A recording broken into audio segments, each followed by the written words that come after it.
We are gathered here today to announce the Famine Relief Campaign. This campaign was launched by a delegation that consists of faith leaders, community elders, business leaders, and youth advocates. The campaign's first phase is set to take place this Saturday, July 9th, during the Super Eid celebration right here at the US Bank Stadium. As you are all aware, Minnesota is home to the largest Somali population in the United States.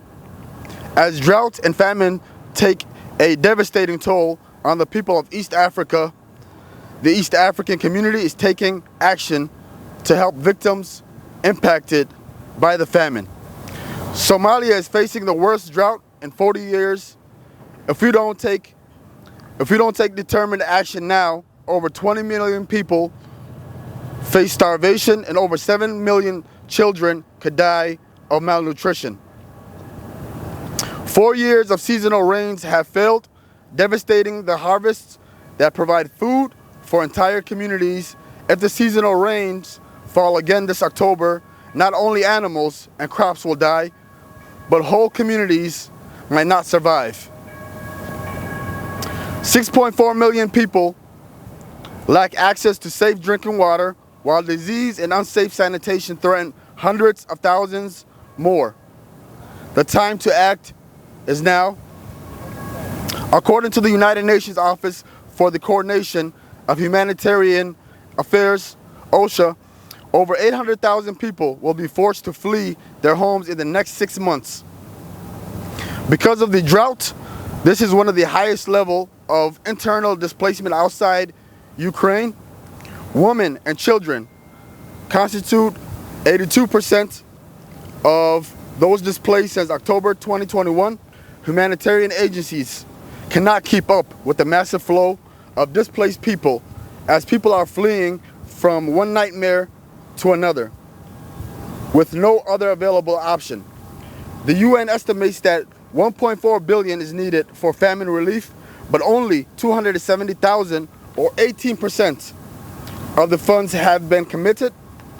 At the same time, the US has committed $40 billion in support of Ukraine's war against Russia. Russia and Ukraine account for 90% of Somalia's annual grain imports, and the loss of these imports has caused the price of basic foodstuffs to rise 300% in the last 6 months. The fact is, Ukraine citizens are not the only casualties of this horrific conflict. We must not let East Africans be written off as further collateral damage.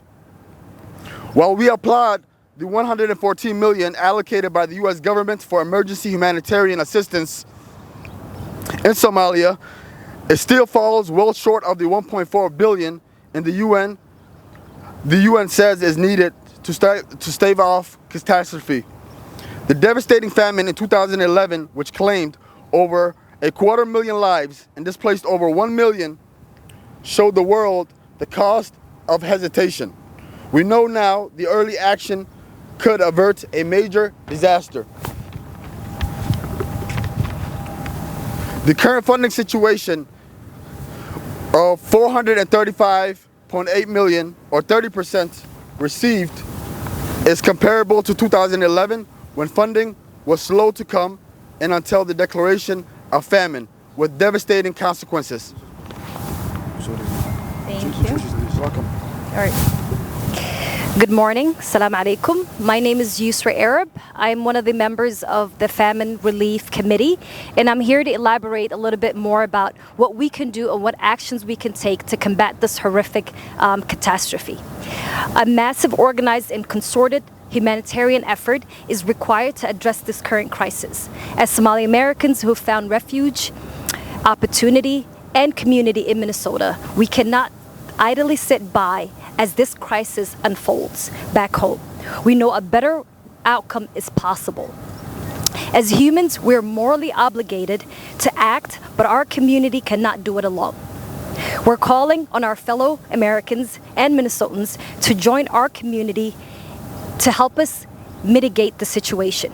We're calling on our fellow Minnesotans to help us combat this issue Without a broader support, it cannot be resolved. This is why we're launching our appeal today.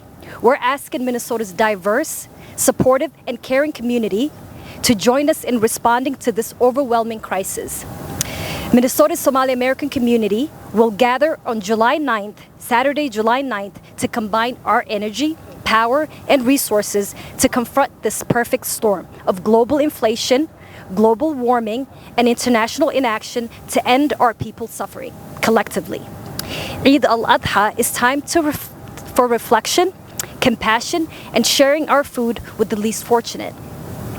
We began mobilizing relief efforts last week during our annual Somali Week Festival, which attracted close to 47,000 participants. We will continue this effort by leveraging the unprecedented gathering of over 50,000 Muslim Americans on this Saturday, July 9th, at our Super Eid commemoration at the US Bank Stadium behind us. Join us as we pool our resources, unite our communities, and gather our allies to confront what UNICEF has called the worst humanitarian disaster we've ever witnessed.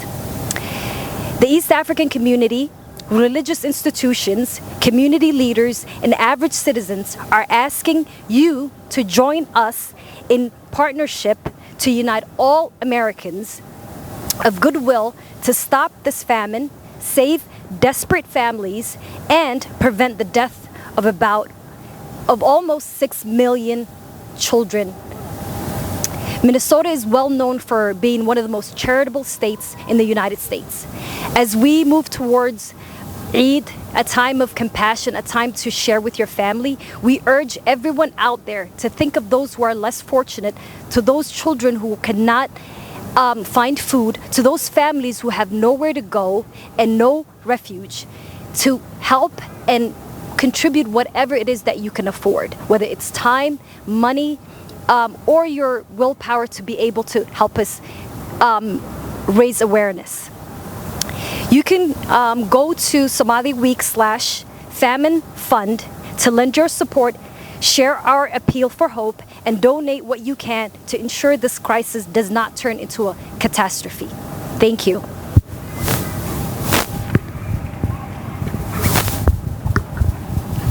السلام عليكم ورحمة الله وبركاته.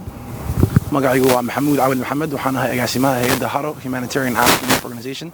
waxaan u mahadcelinayaa walaasha Yusra and co-chair of the Somali Drought Relief Committee and walaalkan Daoud and co-chair of Somali Week Festivities.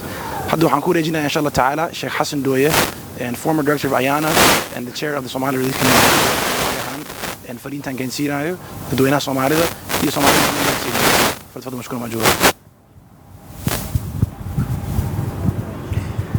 بسم الله الحمد لله ثم الصلاة والسلام على نبينا محمد وعلى آله وأصحابه أجمعين.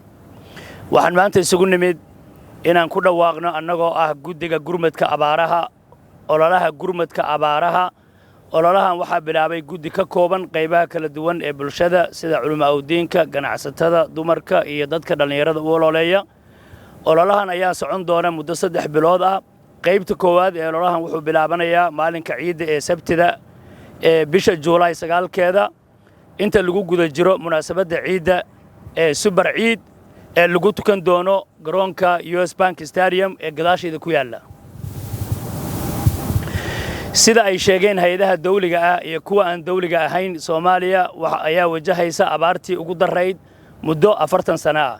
haddii aynan hadda qaadin talaabo degdeg ah in ka badan 20 milyan oo qof ayaa wajahaya macaluul in ka badan 6 milyan oo caruur ah waxay u dhiman karaan nafaqa xumo. 4 nur oo isku xiga roobab madiin roobab la'aantaas oo sababay abaaro iyo cabsi weyn oo laga qabo macaluul iyo xoolaha oo dadka dhaafa. in ka badan 45% Soomaaliya ayaa si aad ah ugu baahan cunto gargaar ah 1 milyan iyo bar caruur ah oo ka yar 5 sano iyo in ka badan 250 kun oo haween uur leh ayaa u baahan taageero nafaqo oo degdeg ah. 6 milyan iyo 400 kun oo qof ayaan haysan biyo nadiif ah oo la cabo halka cudurro iyo fayadhowr xumo ay khatar u yihiin boqolaal kun oo kale wakhtigii wax la qaban lahaa ayaa la joogaa hadda qaramada midoobay ayaa ku qiyaastay in ka badan 1.4 milyan oo dollar in loo baahan yahay si wax looga qabto macaluusha balse kaliya 270 kun ama 18 boqolkiiba in ka mid ah dhaqaalahaas ayaa la ballan qaaday sidaa daraaddeed annagoo ka duulayna baaxadda abaartu ay leegtahay iyo macaluusha laga cabsi qabo annagoo ka duulayna ilaahay subxaanahu wa tacaala amarkiisa ah wa tacaawanu cala albirri wataqwa oo ah wanaagga iyo samaha isu kaalmaysta iyo alla ka cabsiga annagoo ka duulayna nebiga calayhi salaatu wasalaam uu leeyahay irxamuu man fi lardi yarxamakum man fi samaa u naxariista kuwa dhulka jooga allah ayaa idiin naxariisanaya annagoo ka duulayna xadiiska nebiga calayhi salaatu wasalaam alraaximuuna yarxamuhum arraxmaan kuwa naxariista ilaahay baa u naxariisanaya annagoo ka duulayna islaamnimada walaaltinimada soomaalinimada bini'aadannimada ay diinteennu nafarayso waxaan ku baaqaynaa oo ugu baaqaynaa dhammaan ummadda muslimiinta ah ee reer Minnesota gaar ahaan ummadda Soomaaliyeed ee u muddaysan inay ku tukadaan US Bank Stadium maalinta Sabtida Ciidul Adha inay ku soo tukadaan US Bank Stadium kuna talagalaan ugu yaraan qof walba inuu $100 hore u soo qaato oo loogu gurmanayo walaalahooda Soomaaliyeed ee biyo la'aanta iyo gaajadu ay hayso si loo gaaro in loo aruuriyo dhaqaalaha ugu badan aan awoodno waxaan idinkugu baaqaynaa inaad ku soo tukataan maalinka ciidda US Bank Stadium labo waxaan ugu baaqaynaa masaajidda Minnesota iyo Maraykankaba sidii dhaqanka u ahayd inay bilaabaan aruurinta tabarucaadka ku aadan abaaraha saddex waxaan ugu baaqaynaa Soomaalida kale ee Maraykanka iyo Yurub inay isxilqaamaan is-abaabulaan ayna qaataan kaalintooda ku aadan gurmadka abaaraha afar waxaan ugu baaqaynaa Soomaalida Minnesota inay u diyaar garoobaan una tooghayaan kana qayb qaataan olole ballaaran oo ku aadan gurmadka abaaraha oo bilaabanaya Sabtida iyo kana bilaabanaya goobta ciidka ayna ku xigi doonaan masaajidda shirar kulamo la qabto casho la qabto iyo dadka in loogu baaqo inay wax bixiyaan ugu dambeyntii si abaartaas baaxadda aysan isu bedelin musiibo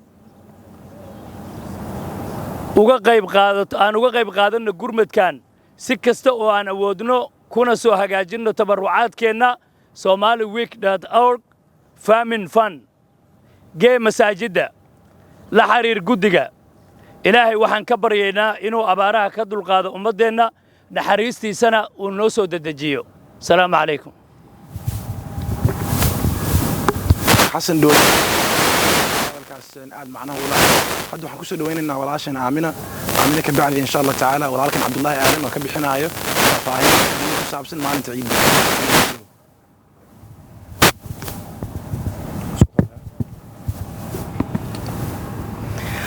السلام عليكم ورحمة الله وبركاته أمد الصوماليات ملك استيجوكتو وسلام يا سلام كدب waxaan rabaa inaan kulli qof kasta uu maqlay hadalkii culimada iyo gabadha yar aniga iga horeysay intaas oo dhan af Ingiriis iyo af Soomaali intaba waa maqlayseen waxaan rabaa inaan ka hooyo ahaan ka gabar ahaan waxaan rabaa inaan ummadda Soomaaliyeed gabdhaha Soomaaliyeed especially meel kasta ay joogaanba sidana lagu yaqaanay waxay ahayd badbaadiyayaal waa maqlaysaan ilaa 6 milyan oo cunug ilmo ayaa u dhimanayo duruuf gaajo iyo haraad marka annaga guryaha subax ciid aan ka soo kalahaynaa waxaan idin weydiisanayaa gabdhaha hadaad tihiin in aad ilmahaasayta u gurmataan oo u dhigma ilmihiina oo kale oo subaxii u soo labisteen oo u soo qabayseen oo kadibna aad meelaha lagu raaxaysto aad geynaysiin ayay la mid yihiin caruurtaasayta walaalaheena oo ilmaha inagii future-ka ah oo dhimanaya haraadka waa arkayseen social media hadii fiirsataan dadka fiirsada waxa ka arki kartiin in aad muxuu ahaayay waxa dhici karta family laba neef lahaa labada neef oo biyo lagu rusheynaa inay u istaagaan maxaa u malaynaysaa haday waxa soo kale ay ku qabsadaan marka gabdhaha Soomaaliyeed si gooni ah waxaan uga codsanayaa hooyooyinka Soomaaliyeed inay soo baxaan maalintaas ciida bisha 9keeda maalinta Sabtida oo lagu tukanayo stadiumkan US Bank Stadium lagu tukanayo waa inaad soo baxdaan idinkoo dhan isu timaadaan wada jirkeena ayaan wax ku noqon karnaa Soomaaliya wada jirkeena ayaan isku badbaadin karnaa Soomaaliya wada jirkeena ayaan maaragtay aan dadka naga ku badbaadin karnaa waxa Ilaahay anagana siiyay wuu nagu testigareynaya wuu nagu eegaya hadii aan ka dhex jeclaysano dadka naga dhimanayo wallahi Ilaahay wuu naga qaadanaya sidoo nooga qaataba marka walaalayaalow si naxariis leh isu soo baxa maalinta Sabtida ciida ah maalinta farxadda ah aynu bixino boqol buu yiri sheekha waxaan jeclaan lahaa gabdhaha inay inta ka badsadaan insha Allah assalamu alaykum wa rahmatullahi wa barakatuh waxaan u mahad celinayaa walaasheen aamino hadalkaas aad danqashada iyo mataqaanaa dareenka ula shacayrta ula waxaan ku soo gabagabeynaynaa walaalkeen Cabdullaahi Aadan oo ka bixinayo faahfaahin iyo fariin yar oo kooban maalinta ciida sida u dhacayso iyo dadweynaha waxa laga rabaa insha Allah Cabdullaahi waxaan ku hadlaysaa We invite everyone, inshallah, to pray here for their Eid prayer at the US Bank Stadium this year. The doors will be opening at 6 a.m. We will have 3 prayer services, inshallah. The first prayer will be at 7 a.m. In English. The second one will be at 8:30 in the Arabic language. And the last one will be in English at 10 a.m. We encourage everybody to register to get a lot of information. And the parking and the Metro Transit and the free public transit, all of that will be available on the website if you visit www.supereid.com. Inshallah, ulamadii iyo dadkii jaaliyadaha kala duunay way ka hadleen arrimaha muhiimadda ay leedahay maalintan ciida ciidan waxaan rabnaa inaan ka duusino ciidihii horay oo soo dhaafay ciidan inaan ka dhigno ciid aad kaligaadi faraxdi ma ahane walaalkaadi oo dhibaataysan inaan faraxsiino as well so ku dadaalno insha Allah ciidan inaan anaga faraxno dadka kalena oo walaalaheenay faraxsiino as well jazakum Allah khair wassalamu alaykum Soomaali ku sheegsan loo tukano xilliga la imaan doono insha Allah waa 6 subaxnimo ay rid la furi doona salaada ugu horeyso maxay bilaaban doontaa 7 ama 7 subaxnimo takbiirtan waa ka horeysa kadibna maxaa ku xigto salaad labaad oo 8 barkii salaada ugu dambeysana waa 10 subaxnimo barkin ilaa 20,000 oo barkin ramps areadan ku yaalo website-kan information waad ka heli kartaa hadaad aadi supereid.com hadaad rabtina also Metro Transit maalintaas waa free basaska iyo trainada fadlan website-keena ka raadi the tickets oo ku heli lahayd ku raaci lahayd trainada iyo basaska free maalintaas shukran wasalaamu alaykum org famine relief fund inshallah hoosta waan lagu soo qori doonaa assalamu alaykum warahmatullahi wabarakatuh anigu waa Daawud Maxamed and spokesperson for Rising Nomad. Assalamu alaikum.